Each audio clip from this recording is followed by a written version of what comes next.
আজ দুদিন ধরেই এখানের ওয়েদারটা খুবই সুন্দর। বলেছিলাম না আপনাদের আমার মা আর ভাই এসেছে।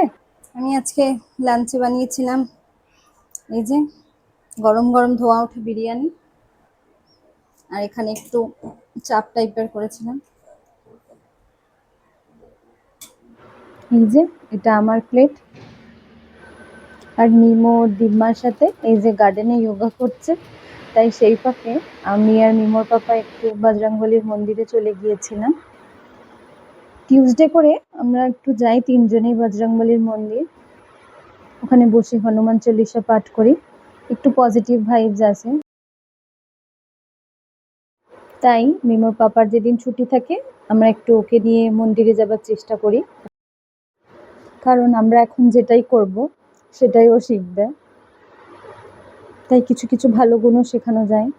আর ফেরার পথে খেয়ে নিয়েছিলাম একটু ফুচকা। চলুন আসি, ভালো থাকবেন।